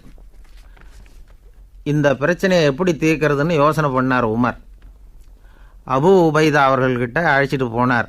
அவர் யாருன்னா, அவர் தான் பொது நிதி கருவூலத்தின் பொறுப்பாளர். அவர்கிட்ட பிரச்சனையை சொன்னார். இது மாதிரி ஆட்சி தலைவருக்கு பொது நிதியிலிருந்து ஊதியம் அளிக்க முடியுமான்னு கேட்டார். பொது நிதி விதிகளின்படி அதுக்கு சாத்தியம் இல்லைன்னு சொல்லிவிட்டார் அவர். சரி, வேற ஏதாவது வழி இருக்குதான்னு கேட்டார் உமர். அபு உபைதா கொஞ்சம் யோசனை பண்ணி பார்த்தார். அப்புறமா சொன்னார், மக்காவிலிருந்து மதீனாவுக்கு குடிபெயர்ந்து வந்த அகதிகளுக்கு நிதி உதவி அளிக்கிறதுக்கு விதிகளில் இடம் இருக்கு. அப்படி பார்த்தா அபூபக்கரும் அகதி தானே, அதனால் எல்லா அகதிகளுக்கும் கொடுக்கறது மாதிரியே அவருக்கும் ஒரு தொகை அளிக்கலாம்னார். கலீஃபா அபூபக்கருக்கு இந்த அகதி உதவித்தொகையைத்தான் கொடுத்துட்டு வந்தாங்களாம். குடும்ப செலவுக்கு அது போதுமானதாக இல்லை. இருந்தாலும் கலீஃபாங்கிறதுக்காக மற்ற அகதிகளை விட அதிகமாக தொகையை பெற அவர் விரும்பலை. மார்பு பக்கம் கிழிஞ்சிருந்த ஒரு மேலாடையை தான் அவர் அணிஞ்சிருந்தார். அவருடைய துணைவியார் அஸ்மா, அவங்க ஒரு நாள் தேன் அருந்த ஆசையாக இருக்குன்னாங்களாம். நமக்கு கிடைக்கிற ஊதியம் குடும்ப செலவுக்கே போதுமானதா இல்லையே, இந்த நிலையில் தேன் வாங்கிறதுக்கு காசுக்கு நான் எங்கே போவேன்ருக்கார் அவர். கொஞ்ச நாள் கழித்து அவங்க ஒரு தொகையை அவர்கிட்ட கொடுத்து தேன் வாங்கிட்டு வர சொன்னாங்களாம். இவருக்கு ஆச்சரியம், ஏது இந்த பணம்னு கேட்டிருக்காரு. நீங்கள் தினமும் குடும்ப செலவுக்காக கொடுத்துக்கிட்டு வந்த பணத்தில் கொஞ்சம் கொஞ்சமாக மிச்சப்படுத்தி வச்சேன்னாங்களாம். அபூபக்கர் அந்த பணத்தை எடுத்துக்கிட்டு நேராக பொது நிதி கருவூல பொறுப்பாளர்கிட்ட போனார். இந்த பணத்தை பொது நிதியில் சேர்த்துருங்க, இது அதிகப்படியாக எனக்கு தரப்பட்டு வந்த ஊதியம், அடுத்த மாதத்துலேருந்து இந்த தொகையை குறைச்சிங்கன்னு வேற சொல்லிவிட்டாராம். பசியை தணிக்க தேவையான அளவு உணவு, ஒரு ஜோடி உடை, இதை தவிர கூடுதலாக மக்கள் பொது நிதியிலிருந்து வாங்கிக்கிறதுக்கு என் குடும்பத்தாருக்கு உரிமை இல்லை அப்படின்னு சொல்லி கண்டிப்பாக சொல்லிவிட்டாராம். அவர் வாங்கிட்டு வந்த அந்த குறைந்த ஊதியம் கூட அவர் மனசை உறுத்திக்கிட்டே இருந்தது. கடைசி நேரம் அவர் தம்முடைய மகள் ஆயிஷா அவர்களை அழைச்சார். மகளே, இதுவரைக்கும் பொது நிதியிலிருந்து நான் வாங்கிட்டு வந்த தொகை என்னுடைய இதயத்தில் பாரமாக அழுத்திக்கிட்டு இருக்கு. என் தோட்டத்தை விற்று அதில் வர்ற பணத்திலேருந்து நான் இதுவரைக்கும் வாங்கிட்டு வந்த ஊதிய தொகையை கணக்கு போட்டு பொது நிதியில் சேர்த்துவிடு அப்படின்னாராம். பதவி ஏற்கிறதுக்கு முன்னாடி தன்கிட்ட இருந்ததை விட இப்போ கூடுதலாக என்ன சொத்து இருக்குன்னு பார்த்துருக்கார். ஒரு ஒட்டகம், ஒரு கோப்பை, ஒரு பணியாள். இதையும் அடுத்தபடியாக கலீஃபாவா வர்றவர்கிட்ட ஒப்படைச்சிருங்க அப்படின்னு விட்டாராம். அதே மாதிரி அடுத்து வந்த உமர்கிட்ட ஒப்படைச்சாங்க. அப்போ உமர் சொன்னாராம், அபூபக்கரே, இந்த முன்மாதிரியால் உங்களுக்கு பிறகு இந்த ஆட்சி பொறுப்பை ஏற்கிறவர்களை பெரும் நெருக்கடிக்கு ஆளாகி விட்டீங்க அப்படின்னு சொல்லி ரொம்ப கண் கலங்கினாராம். கடைசியாக அபூபக்கர் தன்னுடைய குடும்பத்தாருக்கு விட்டு சென்ற சொத்து ஒரு படுக்கை விரிப்பு, ஒரு போர்வை, அவ்வளவுதான். இது சிந்திக்க வேண்டிய ஒரு செய்தி. ஒரு ஊரில் ஒரு மன்னர் இருந்தாராம்.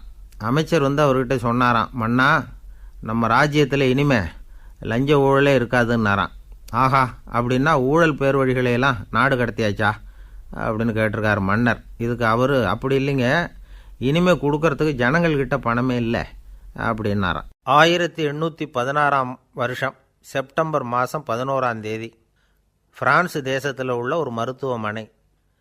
அங்கே ஒரு இளம் டாக்டர் கொஞ்ச நாளைக்கு முன்னாடி தான் அந்த ஆஸ்பத்திரியில் புதுசாக வேலைக்கு சேர்ந்துருக்கிறார். அவர் பேர் ரெனே லெனக். அவர் அன்னைக்கு காலையில் அந்த மருத்துவமனையில் அப்படியே ரவுண்ட்ஸ் வந்துக்கிட்டு இருக்கிறார். வார்டில் ஒரு படுக்கையில் ஒரு இளம்பெண் படுத்திருக்கிறா. அந்த பொண்ணுக்கு இருதய நோயாக இருக்கலாம்ங்கிறது மற்ற டாக்டர்கள் சந்தேகம். அந்த காலத்துல எல்லாம் ஒருத்தருடைய இருதய துடிப்பை தெரிஞ்சுக்கணும்னா நோயாளியின் மார்பில் டாக்டர் காதை வச்சு பார்த்து தான் தெரிஞ்சுக்கிறது வழக்கம். ஆனால் இந்த பெண்ணும் இளம்பெண், அந்த டாக்டரும் புதுசாக சேர்ந்துருக்கிறவர். அதனால் பரிசோதனை பண்ண தயங்கினார். கொஞ்ச நேரம் யோசனை பண்ணார். திடீர்னு ஒரு ஞாபகம் வந்தது அவருக்கு. அதாவது அன்றைக்கி விடியற் காலையில் தோட்டத்தில் அப்படி வாக்கிங் போயிட்டு இருந்தப்போ சின்ன பசங்கள்லாம் ஒரு மரக்கட்டையை வச்சு விளையாடிக்கிட்டு இருந்தாங்களாம். அதை இவர் பார்த்துருக்கிறார். அது என்ன விளையாட்டுனா, ஒரு நீளமான மரப்பலகை, அதில் ஒரு முனையில் ஒரு பையன் தன்னுடைய காதை வச்சுக்கிட்டு இருக்கிறான், மறுமுனையில் இன்னொரு பையன் அந்த மரப்பலகையை ஒரு ஆணியால் கீறிக்கிட்டு இருக்கிறான். ஒரு முனையில் ஆணியால் கீறும் பொழுது மறுமுனையில் காதை வச்சிருக்கிற பையனுக்கு அந்த சத்தம் துல்லியமாக கேட்குது. அந்த டாக்டருக்கு காலையில் பார்த்த இந்த விளையாட்டு ஞாபகத்துக்கு வந்துட்டுது. உடனே என்ன பண்ணார் தெரியுமா? ஒரு நீளமான காகிதத்தை எடுத்தார். அதை அப்படியே உருளை மாதிரி உருட்டினார். ஒரு முனையை அந்த நோயாளியின் மார்பில் இடது பக்கம் வச்சார், இன்னொரு முனையில் தன்னுடைய காதை வச்சார். என்ன ஆச்சரியம்! நோயாளியின் மார்பில் நேரடியாக காதை வச்சு கேட்குறத விட துல்லியமாக கேட்டுது இதய துடிப்பு. இதய துடிப்பு மட்டும் இல்லை, மூச்சு இழுத்து விடுறது, திரவ பொருள்களின் அசைவு, எல்லா சத்தமும் தெளிவாக கேட்குது. கிரேக்க மொழியில் ஸ்டெத்தாஸ் அப்படின்னா மார்பு, ஸ்கோப்பின் அப்படின்னா பார்ப்பதுன்னு அர்த்தம். அதனால் டாக்டர் ரெனே லெனக் தான் கண்டுபிடிச்ச கருவிக்கு ஸ்டெத்தஸ்கோப் அப்படின்னு பேர் வச்சார். அவரே முதல் மாடலையும் செஞ்சார். அளவு ரொம்ப பெருசாக இருந்தது, சுலபமாக எடுத்துகிட்டு போகிறது கஷ்டம், அது அவ்வளோ கஷ்டமாக இருந்தது அது.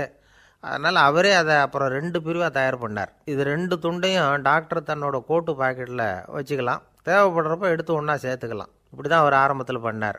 தன்னுடைய இந்த கண்டுபிடிப்பை பற்றி அவர் ஒரு புத்தகம் எழுதினார். நிறைய விற்றுது, புகழும் பணமும் சேர்ந்தது. பணமும் புகழும் சேர்ந்தது மாதிரியே அவருக்கு ஒரு நோயும் சேர்ந்தது. அது என்ன நோயின்னு கண்டுபிடிக்கிறதுக்கும் அவர் கண்டுபிடிச்ச கருவி தான் உபயோகப்பட்டு தான். அவரே அதை கண்டுபிடிச்சார். அவருக்கு வந்திருந்தது காச நோய். 1826 வருஷம் ஆகஸ்ட் மாதம் 13ஆம் தேதி உலகத்தின் முதல் ஸ்டெதஸ்கோப்பை கண்டுபிடிச்ச டாக்டர் ரெனே லெனக் காலமானார். அவர் சாகிறதுக்கு முன்னாடி மரத்தால் செஞ்சு வச்சுருந்த ஸ்டெதஸ்கோப்பை தனக்கு வேண்டியப்பட்ட ஒரு டாக்டர்கிட்ட கொடுத்து, என்னுடைய சொத்துக்கள்லேயே ரொம்ப வசந்தது அப்படின்னு சொன்னாராம். அதுக்கப்புறம் 3 வெள்ளைக்காரங்க சேர்ந்து இந்த கருவியில் சில மாற்றங்களை பண்ணாங்க.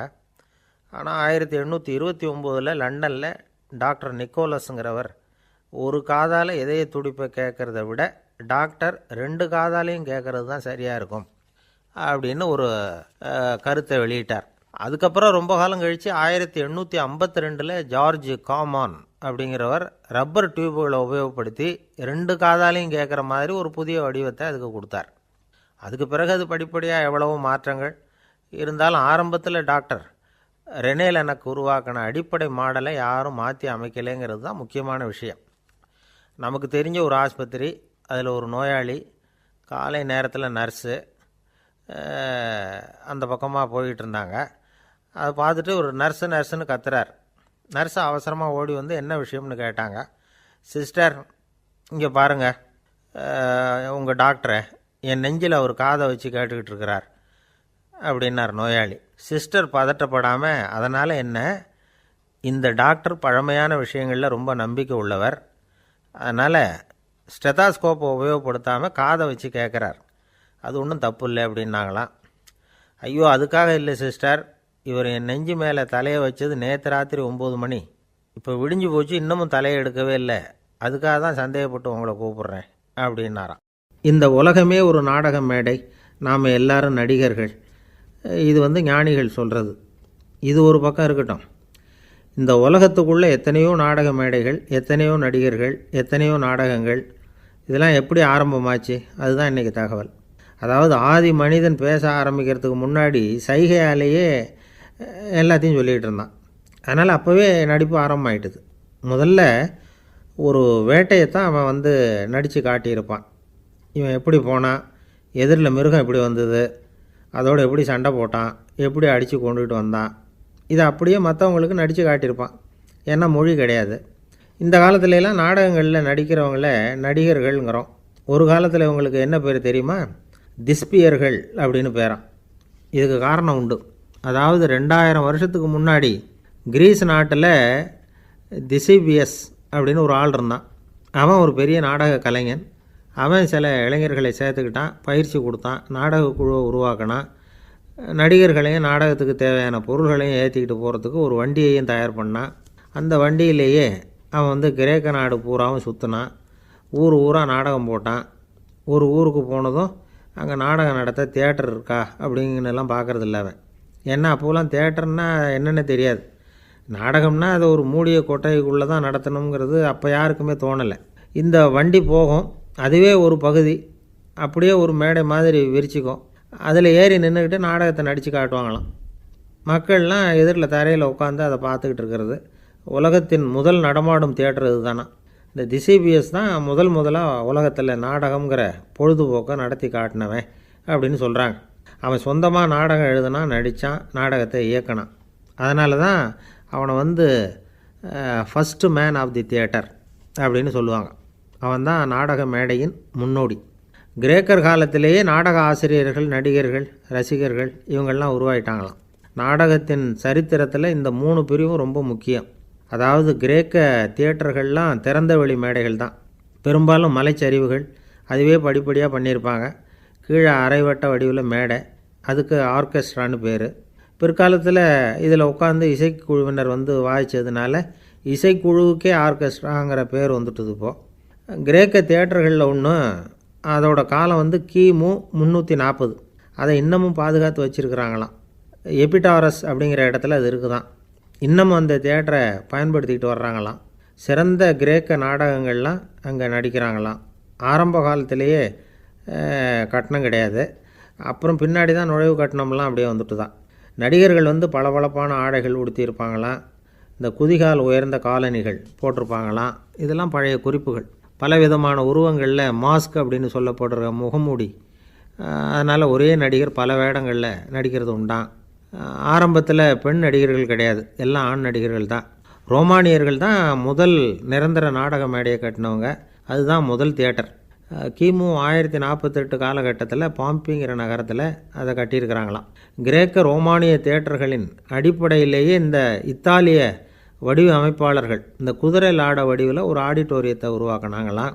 இப்படி அதை பற்றி நிறைய தகவல் இருக்குது. 1576 லண்டனில் இந்த பின்ஸ்பர்ரி, அப்புறம் இந்த பில்ட்ஸில், அப்புறம் ஜேம்ஸ் இப்படிங்கிற ஒரு முயற்சியால் தான் இங்கிலாந்தில் முதல் தியேட்டர் உருவாச்சான். அப்படி ஒருத்தர் இருந்தாராம். உலக நாடக மேடையின் வரலாறு இதுதான். அதாவது இப்போல்லாம் அறிவியல் வளர்ச்சி அதிகமாகிட்டுது. திரைப்படம், தொலைக்காட்சி எல்லாம் வந்தாச்சு. ஒவ்வொரு வீடுமே ஒரு குட்டி தியேட்டர் மாதிரி ஆகிட்டுது. தொலைக்காட்சி முன்னாடி உட்காந்தா எழுந்திருக்கவே மனசு வர்றதில்லை. ஒரு அம்மா ஒரு மனோதத்துவ டாக்டரை தேடிட்டு வந்தாங்களாம் இந்த காலத்தில். டாக்டர், எங்கள் வீட்டுக்காரர் எப்போ பார்த்தாலும் டிவி முன்னாடி உட்காந்துக்கிட்டு அதையே வெறிச்சு பார்த்துக்கிட்டு இருக்கிறார், உத்து பார்த்துக்கிட்டு இருக்கார், எனக்கு சந்தேகமாக இருக்குன்னாங்களாம். இது மனக்கோளாறு இல்லைங்க, ஆர்வக்கோளாறு, அவ்வளவுதான், இதுக்காக பயப்படாதீங்கன்னாரான் டாக்டர். அப்படி இல்லை டாக்டர், டிவி ஓடும் பொழுது நாம் எல்லாம் அதை பார்க்குறோம் சரி, ஆனால் அவர் அப்படி இல்லை, டிவியை நிறுத்தினதுக்கு அப்புறமும் அதையே உத்து பார்த்துக்கிட்டு உட்காந்துருக்கிறார், அதனால தான் சந்தேகப்பட்டு உங்ககிட்ட வந்தேன் அப்படின்னாங்களாம். சில பேரை இப்படி சொல்கிறது உண்டு. அடுத்தவங்களை அனுசரித்து நடந்துக்க தெரியல, அவன் என்ன சார் மனுஷன் அப்படிம்பாங்க. சக மனிதர்களோடு எப்படி பழகிறது அப்படின்னு தெரியாததுனாலேயே பல பேர் இன்றைக்கி சங்கடப்பட்டுக்கிட்டு இருக்கிறாங்க. வசதி வாய்ப்பெல்லாம் சரியாக இருக்கும், ஆனால் வாழ்க்கை சரியாக இருக்காது. இன்னொருத்தர்கிட்ட எப்படி பேசுறது பழகிறதுங்கிறது தெரியாததுனால தான் இந்த அவஸ்தை. சரி, இந்த அவஸ்தை இல்லாமல் வாழறது எப்படி? இதுக்கு அனுபவசாலிகள் சில வழிமுறைகளை சொல்கிறாங்க. அதெல்லாம் என்னென்னங்கிறத இப்போ தெரிஞ்சுக்குவோம். முதல்ல நம்ம நாக்கு நம்ம கண்ட்ரோலில் இருக்கணும். வார்த்தைகளை கொட்டிவிட்டு அதுக்கப்புறம் அள்ள முடியாமல் கடந்து கஷ்டப்படக்கூடாது. எப்படி பேசுகிறோங்கிறதும் முக்கியம். பேசுகிறப்ப எப்படி முகத்தை வச்சுருக்கிறோங்கிறதும் முக்கியம். அன்பாக பேசினாலும் நல்லாயிருக்கும். அப்படி பேசுகிறப்ப ஆதரவாக அவர் தோள் மேலே ஒரு கையை போட்டுக்கிட்டு பேசினா இன்னமும் நல்லாயிருக்கும். ரெண்டாவது விஷயம், இன்னொருத்தர்கிட்ட பேசுகிறப்போ வாக்குறுதிகளை அள்ளி வீசக்கூடாது. கொடுக்குற வாக்குறுதி குறைச்சலாக இருக்கணும். அப்படி கொடுத்த வாக்குறுதியை கண்டிப்பாக நிறைவேற்றணும். நாம் ஒருத்தரை பாராட்டுறோம் அல்லது அவரை பற்றி அபிப்பிராயம் சொல்கிறோம்னா அது ஆக்கப்பூர்வமாக இருக்கணும். நம்ம பாராட்டு அல்லது விமர்சனம் அடுத்தவருடைய முன்னேற்றத்துக்கு உதவுறது மாதிரி இருக்கணும். நாம் சொல்கிறத கேட்டுட்டு அவன் தலையில் கையை வச்சுட்டு உட்காந்துடக்கூடாது. எப்பவும் உற்சாகமாக இருக்கணும், முகம் மலர்ச்சியாக இருக்கணும். மனுஷன் இருந்தால் வருத்தம், கவலை, ஏமாற்றம் எல்லாம் இருக்க தான் செய்யும். அதெல்லாம் மனசில் இருக்கட்டும். அந்த வருத்தமும் கவலையும் ஏமாற்றமும் சேர்ந்துக்கிட்டு நம்ம முகத்தில் இருக்கிற மலர்ச்சியை மூடி மறைக்கிறதுக்கு நாம் இடம் கொடுத்துடக்கூடாது. எந்த விஷயத்தை பற்றி யாருக்கிட்ட பேசினாலும் வெளிப்படையாக பேசணும். திறந்த மனசோடு பேசணும். மூடி மறைச்சி முன்னு மூழ்கிக்கிட்டு இருக்கக்கூடாது. இன்னொருத்தர்கிட்ட பேசுகிறப்போ விவாதம் பண்ணுங்க, அது தப்பு இல்லை. ஆனால் வாதாடிக்கிட்டு இருக்கக்கூடாது. அதாவது என்ன சொல்கிறாங்கன்னா, டிஸ்கஸ் பண்ணலாம், ஆர்கியூ பண்ணக்கூடாதான். நம்மக்கிட்ட இருக்கிற நல்ல குணங்களை நாம் எடுத்து சொல்லிகிட்டு இருக்கக்கூடாது. அந்த நல்ல குணங்களே நம்மளை பற்றி எடுத்து சொல்லணும். அது மாதிரி நடந்துக்கணும். அதே மாதிரி அடுத்தவங்க கிட்ட உள்ள கெட்ட குணங்களை பற்றி அவசியம் இல்லாமல் நாம் பேச வேண்டியதில்லை. உங்களை பற்றி யாராவது தப்பாக பேசுகிறாங்களா, அப்படி அவங்க பேசுகிறதுல உண்மை இல்லையா அப்படின்னா அதை நீங்கள் பொருட்படுத்த வேண்டியதில்லை, விட்டுடலாம். அது தானாக போயிடும். ஒரு 4-5 பேரோட பேசிக்கிட்டு இருந்தீங்கன்னா எல்லாருக்கும் முக்கியத்துவம் கொடுங்க. யாரையும் அலட்சியப்படுத்தாதீங்க. தமாஷா பேசலாம். ஆனால் அவங்க தமாஷ் அடுத்தவங்களை கேலி பண்ணுறதா இருக்கக்கூடாது. நமக்கு கிடைக்க வேண்டியது கிடைக்கலையே அப்படிங்கிற தவிப்பு நம்மக்கிட்ட இருக்கக்கூடாது. அது தேவையில்லை. உங்கள் செயல்பாடுகள் தெளிவாக இருக்கட்டும். பாராட்டு தானாக அவங்கள தேடிட்டு வரும். இன்னொரு மனுஷனுடைய மனசில் கௌரவமான ஒரு இடத்த பிடிக்கணும்னா நாம் இந்த குணத்தையெல்லாம் நம்மக்கிட்ட வளர்த்துக்கணும். இதெல்லாம் அனுபவசாலிகள் சொல்லியிருக்கிற குறிப்புகள். இந்த குறிப்புகளை சரியாக புரிஞ்சுக்கணும். அது முக்கியம். தப்பாக புரிஞ்சுக்கிட்டா என்ன ஆகும் தெரியுமா? இதை கேளுங்க. ஒருத்தர் வந்தார். சார், அடுத்தவங்க தோள் மேலே கையை போட்டுக்கிட்டு அன்பாக பேசணும்னு சொன்னீங்க. அப்படி தான் பேசினேன். அவர் முதுகை கூட தட்டி கொடுத்தேன். என் வேலை போயிட்டு